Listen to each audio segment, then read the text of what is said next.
questions about people going through difficulties اور آزمائشیں, تو ظاہر ہے I believe کہ یہ اللہ کا نام is so comforting and it has helped me a lot as well.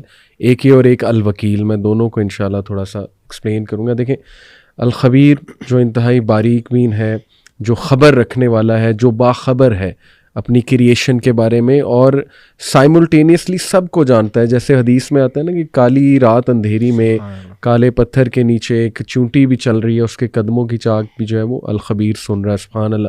تو how can we live by this name? میں کچھ انشاءاللہ پوائنٹس بتاتا ہوں. Number 1, be comforted by the fact that he is الخبیر. یعنی آپ کے پیرنٹس آپ کے بارے میں بے خبر ہو سکتے ہیں لیکن اللہ کبھی بھی نہیں ہو سکتا. اللہ کہتا ہے کہ پتہ بھی نہیں گرتا لیکن اس کا نالج اللہ سبحانہ و تعالیٰ کو ہے. تو کوئی آنسو گرے, کوئی بندہ رات ڈپریسڈ بیٹھا ہو, اسے سوسائڈل تھاٹس آ رہے ہوں, یاد رکھیں اللہ انشاءاللہ 7ویں آسمان کے اوپر سے اپنے عرش پر اللہ تعالیٰ اس پہ نظر رکھے ہوئے ہیں اور وہ اس کی نظروں میں ہے اور اللہ کو وہ کانٹیکٹ کریں. نمبر 2, نو دیٹ الخبیر ول انفارم یو. جو باخبر ہے وہ پھر انفارم بھی کرے گا انسان کو. تو اس سے تقویٰ پیدا کریں اپنے اندر کہ وہ ذرہ برابر بھی کوئی نیکی ہوگی وہ بھی انفارم کر دے گا, ذرہ برابر کوئی برائی ہوگی وہ بھی انفارم کر دے گا. اس لیے be very vigilant about this fact. پھر دیکھیں understand the reality of life of this world.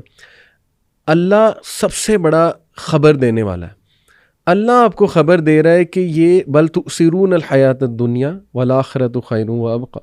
یہ الخبیر کی طرف سے بات آ رہی ہے کہ اس دنیا میں کھو نہ جانا. جیسے حدیث بھی ہے نا کہ مری ہوئی بکری, صحابہ کو اللہ کے نبی صلی اللہ علیہ وسلم نے کہا اس کو کون لے گا, انہوں نے کہا اس کو تو کوئی نہیں لے گا. تو اللہ کے نبی صلی اللہ علیہ وسلم نے کہا کہ اللہ کے لیے اتنی بھی اوقات دنیا کی نہیں ہے. تو یہ الخبیر آپ کو بتا رہا ہے کہ ریسٹ ایشورڈ یہ دنیا اصل زندگی نہیں ہے. تو اس سے ایمان جو ہے وہ سوچیں آپ کا کہاں پہ جائے گا. سبحان اللہ.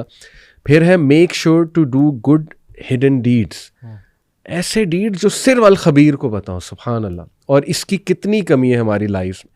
ہماری پوری کوشش ہوتی ہے ایسے اعمال ہوں جو لوگوں کے سامنے آ جائیں, کوئی میں ویڈیو بنا دوں, کوئی موٹیویٹ کر دوں لوگوں کو. لیکن کتنے لوگ ہیں جن کے ایسے اعمال ہوں گے جو صرف اس نے الخبیر کے لیے رکھے ہیں کہ بس اس کو بتاؤ, اللہ سبحانہ تعالیٰ کی ذات کو جو ہے نا وہ بتاؤ. And then adhere to the laws of الخبیر. اللہ سبحانہ تعالیٰ کے جو لاز ہیں وہ انتہائی باخبر ہے اور باخبر ہوتے ہوئے اس نے وہ لاز آپ کے لیے بھیجیں. ان لاز میں ہی آپ کا فائدہ ہے. جیسے آپ نے وہ آیت پڑھی تھی نا کہ الا یعلم من خلق وهو اللطیف الخبیر. اس میں لطیف یعنی کہ ویری, اس کو ہم کیا کہیں, سٹل, بہت سٹل ہے, اور خبیر بہت باخبر ہے. دونوں ایٹریبیوٹس کو بہت بیوٹیفلی اللہ نے کمبائن کیا. اور سبحان اللہ آخری پوائنٹ جو میں بتانے ہوں گا وہ ہے کہ ڈونٹ جج پیپل ٹو کوئکلی. اللہ تعالیٰ جو ہے نا وہ خبر جس طرح سے رکھتا ہے تو اس خبر کے پیچھے بہت نالج ہے, اس کے پیچھے بڑا ڈیٹا ہے, ایویڈنس ہے, پروف ہے. تو یہ سب کے لیے دیکھیں نا, یو شوڈ بی لائک الخبیر in your real life. Although ہم وہ لیول تو نہیں اچیو کر سکتے, اللہ کے ناموں کو پریکٹیکلی تو ہم نے امپلیمنٹ کرنا ہے. یہ پرنسپلس کے لیے, کوآرڈینیٹرس کے لیے, سی ای اوز کے لیے, سب کے لیے کہ نظر رکھیں لیکن they must have a very good data. ٹھیک ہے, تاکہ لوگوں کو جلدی وہ جج نہ کریں. اور دوسرا الوکیل, سبحان اللہ, اس نے تو میری اتنی ہیلپ کی ہے اس ایٹریبیوٹ نے. دا ڈسپوزر آف افیئرس, حضرت یوسف کی مثال کہ بس وہ اللہ کہتا ہے کہ میں الوکیل ہوں, مجھ پہ چھوڑ دے, سب کچھ میں سنبھال لوں. تو میرے لیے تو یہ 2 ایٹریبیوٹس جو ہے نا سبحان اللہ امیزنگ. آپ کے لیے کیا اللہ کے خاص ایٹریبیوٹ؟ علی بھائی میرے دل کے قریب 2 نام ہیں اللہ تعالیٰ کے بہت زیادہ, الحکیم اور الشکور. سبحان اللہ. آپ کو جو سوال آتے ہیں ان میں بھی آڈینس کا سب سے بڑا مسئلہ یہ ہوتا ہے کہ میری زندگی میں جو معاملات ہو رہے ہیں مجھے نہیں پتہ کیوں ہو رہے ہیں, جو ہم نے بہت زیادہ ڈیٹیل میں ڈسکس بھی کر لیا. الحکیم مینس کہ اللہ تعالیٰ از آل وائز, یعنی اللہ تعالیٰ کی وزڈم جیسی وزڈم کسی اور کی نہیں ہے. بے شک. اور جو اللہ تعالیٰ کے فیصلے ہیں وہ پرفیکٹ فیصلے ہیں, آپ کو پسند آئیں یا نہ آئیں.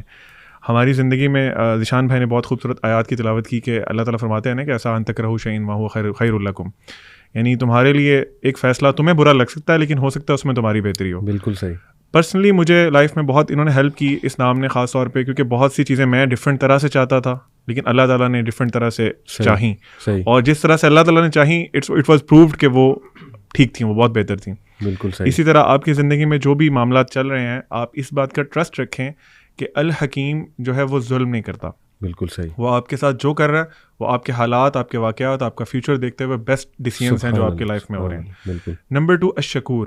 دوسرا ایک بہت بڑا مسئلہ ہوتا ہے کہ لوگ کہتے ہیں جی ہماری چیزوں کا نا اکنالج نہیں کیا جاتا. ہم لوگ جو ایفرٹس کرتے ہیں، فار ایگزامپل فیملی میں ہوتا ہے، شوہر کہتا ہے میری بیوی میں صبح سے شام تک اس کے لیے محنت کرتا ہوں، شی ڈزنٹ اکنالج دیٹ. اسی طرح بیوی کہتی ہے کہ میرا شوہر جو ہے وہ میری ایفرٹس کو، میری محنت کو اکنالج نہیں کرتا.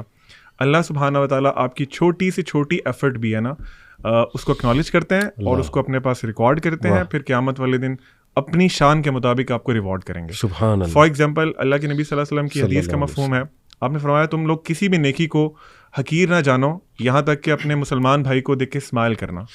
ایک اور حدیث میں کچھ اس طرح فرمایا کہ ایک جو رسے سے جو کانٹے دار اگر کوئی چیز پڑی ہوئی ہے نا اس کو ہٹانا بھی ایک بہت بڑا نیکی کا کام ہے. بالکل ایسی. سو دا پوائنٹ از اللہ سبحانہ و تعالیٰ آپ کی ہر ایفرٹ کو، آپ کے ہر آنسو کو، آپ کی ہر اسٹرگل کو بالکل اکنالج بھی کرتے ہیں اور ان جیسا اکنالج کوئی نہیں کرتا. شکور. زبردست. ماشاء اللہ ماشاء اللہ. علی بھائی میرے لیے جو اللہ تعالیٰ کا ایک نام ہے الرزاق، وہ بہت امپاورنگ ہے کیونکہ اس پہ میری اپنی حج کی ذاتی پرسنل سٹوری ہے.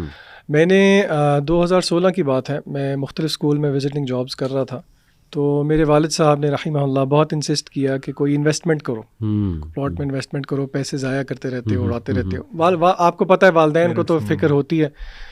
تو میں نے جو ہے مجھے تھا کہ میرے لیے سب سے بڑی سیونگ جو ہونی چاہیے نا وہ حج کے لیے ہونی چاہیے. خیر مجھے اب میں بڑی ڈائیکاٹمی میں تھا، ابو کی بات مانوں، دنیا کے لیے انویسٹ کر دوں یا حج کے لیے انویسٹ کروں، وہ فریضہ ہے.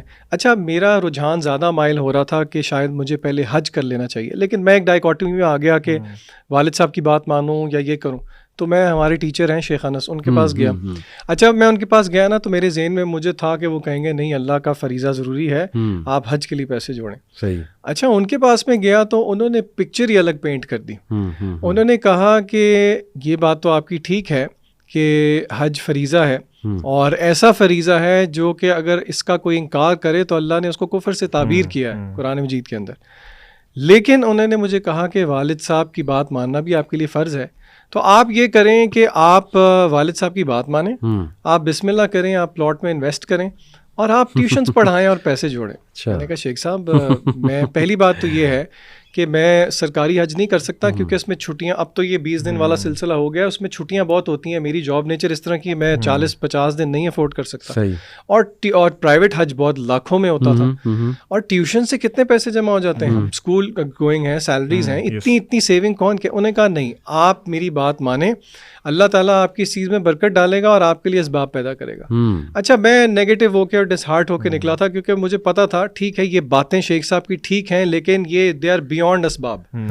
خیر میں آیا، میں نے ابو کو بتایا اور ابو بہت خوش ہوئے. میں نے پلاٹ میں بھی انویسٹ کر دیا. یہ میرے حج پہ جانے سے پہلے، یہ میرے حج پہ جانے سے 8 مہینے پہلے کی میں آپ کو اسٹوری بتا رہا ہوں. اللہ نے ایسی برکت ڈالی، آپ یقین کریں کہ میری ٹیوشنز کا سلسلہ لوکل سے انٹرنیشنل ہو گیا. اچھا. اور پھر مجھے ایک جگہ سے جاب آفر آئی جو کہ ٹیچنگ سے تھوڑی ہٹ کے تھی، تھوڑی مینیجریل جاب تھی. اچھا اس جاب کو نا میں ٹھکرانا چاہ رہا تھا. آپ کو پتہ ہے انٹرویو میں آپ کو وہ سیلری وغیرہ آفر کرتے ہیں. صحیح. اچھا میں نے ان کو ایک ایسا فگر کوٹ کر دیا جو کہ میری کرنٹ سیلری سے بہت زیادہ تھا. اچھا. اور میں نے جان بوجھ کے اتنا زیادہ کوٹ کیا کہ مجھے پتا تھا یہ کہیں گے یہ تو ان ریئلسٹک. آپ یقین کریں انہوں نے وہیں پہ میرا ہاتھ ملایا، انہوں نے کہا جی بسم اللہ آپ کانٹریکٹ سائن کریں. اور ان کو میں نے جب یہ بتایا کہ میں نے تو حج پہ جانا ہے اور میری اتنی چھٹیاں ہوں گی، اب اپنی پہلی جاب کے لیے میں صرف نہ تو حج کے لیے پیسے جوڑ رہا تھا بلکہ وہ جو پیچھے مجھے سیلری نہیں ملنی تھی اور گھر کا خرچہ اس کے لیے بھی میں پیسے جوڑ رہا تھا. انہوں نے کہا جی آپ کو ہم حج کی لیوز بھی دیں گے اور وہ لیوز آپ کی پیڈ بھی ہوں گی. تو یعنی کہ میرے لیے یعنی کہ اٹ واز بیونڈ انڈرسٹینڈنگ کہ ایک سیلریڈ بندہ جو ہے وہ اتنے لاکھ جوڑ کے اس طرح کا حج کیسے کر لے. تو دیکھیں اللہ وہی والی بات کہ اللہ تعالیٰ پھر ایسی جگہوں سے دیتا ہے کہ یرزق من حیث لا یحتسب. تو میرے لیے یہ ذاتی انسیڈنٹ جو ہے نا وہ بہت امپاورنگ ہے کہ اللہ دیکھیں کیسے الرزاق ہیں اور رزق دینے والا ہے.